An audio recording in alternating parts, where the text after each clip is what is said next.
اعوذ باللہ من الشیطان الرجیم بسم اللہ الرحمن الرحیم السلام علیکم ورحمۃ اللہ وبرکاتہ۔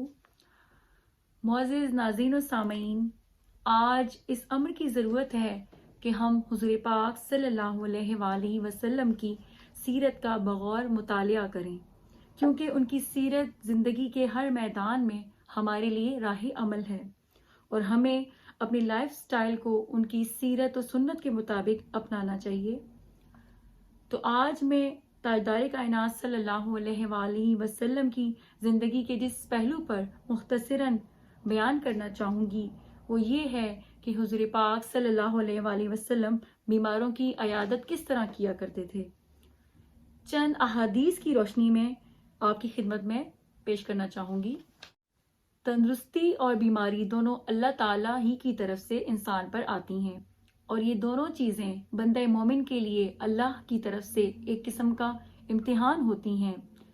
انسان جب صحت اور تندرستی کی زندگی گزارتے گزارتے اللہ کی یاد سے غافل ہو جاتا ہے تو فوراً اللہ اس پر بیماری لا کر اسے اپنی طرف متوجہ کرتے ہیں، اسے اپنے قریب کرتے ہیں اور پھر اس کے گناہوں کو نیکیوں میں بدل دیتے ہیں تاکہ وہ اللہ کی یاد سے غافل نہ ہونے پائے اور اسی کی ذات اور یاد میں ہمتن مصروف اور مگن رہیں۔ اس کے ساتھ اللہ عز و جل نے اپنے مریض بندے کو تنہا نہیں چھوڑنا، بلکہ اس کی بیمار پرسی اور عیادت کرنے، اس کو خوشی و مسرت دلانے اور اس کی حوصلہ افزائی کرنے کو اس کے دوسرے مسلمان بھائیوں پر اس کا لازمی حق ٹھہرا دیا ہے۔ اس حوالے سے میں یہاں پر کچھ احادیث آپ کے سامنے پیش کروں گی۔ حضرت ابو سعید خدری رضی اللہ تعالی عنہ سے مروی ہے کہ نبی پاک صلی اللہ علیہ وآلہ وسلم نے ارشاد فرمایا کہ مریضوں کی عیادت کیا کرو اور جنازے میں شرکت کیا کرو، یہ چیزیں تمہیں آخرت کی یاد دلائیں گی۔ سبحان اللہ۔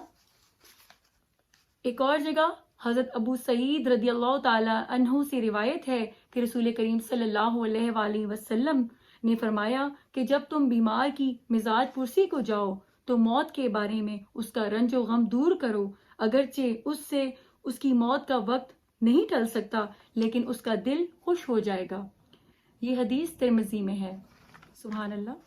تاجدار کائنات صلی اللہ علیہ وآلہ وسلم نے فرمایا کہ بیماروں کی خبرگیری کرتے رہا کرو۔ اس حوالے سے حضرت علی المرتضیٰ رضی اللہ تعالی عنہ بیان کرتے ہیں کہ جو مسلمان بھی کسی مسلمان کی صبح کے وقت عیادت کرتا ہے تو شام تک 70,000 فرشتے اس کے لیے استغفار کرتے ہیں، اور جو شام کو عیادت کرتا ہے تو صبح تک 70,000 فرشتے اس کے لیے استغفار کرتے ہیں اور اس کے لیے جنت میں ایک باغ ہوگا۔ سبحان اللہ۔ مریض کی عیادت جہنم سے دوری کا ذریعہ ہے۔ حضرت انس رضی اللہ تعالی عنہ سے روایت ہے کہ رسول پاک صلی اللہ علیہ وآلہ وسلم نے ارشاد فرمایا، جو شخص اچھی طرح وضو کرے، اللہ سبحانہ و تعالی سے اجر و ثواب کا یقین رکھتے ہوئے اپنے مسلمان بھائی کی عیادت کرتا ہے تو اسے جہنم سے 70 سال کی مسافت کے برابر دور کر دیا جاتا ہے۔ یہ حدیث سنن ابو داؤد سے لی گئی ہے۔ سبحان اللہ۔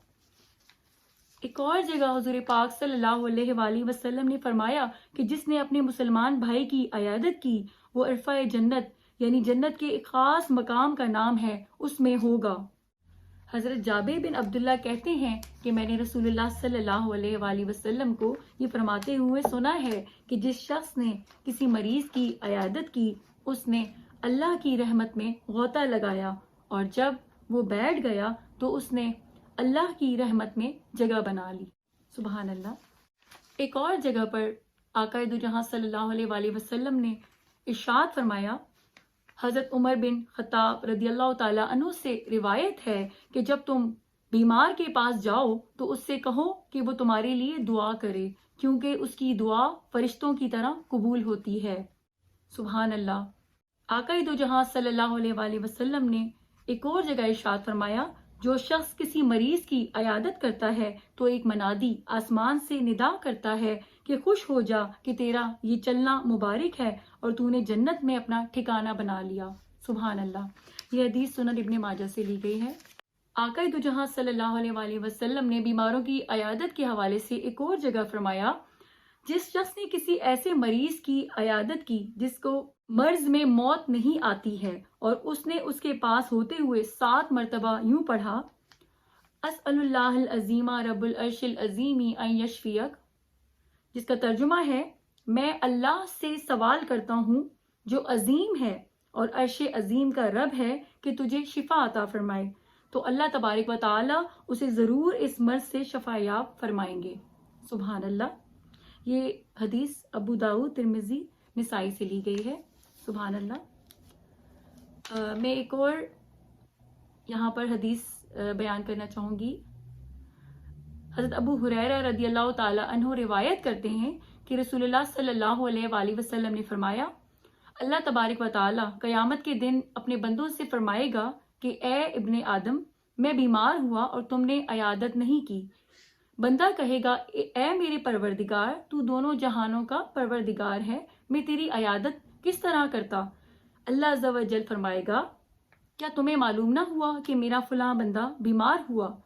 اگر تم اس کی عیادت کرتے تو مجھے وہیں پاتے۔ اے ابن آدم، میں نے تم سے کھانا مانگا مگر تم نے مجھے نہیں دیا۔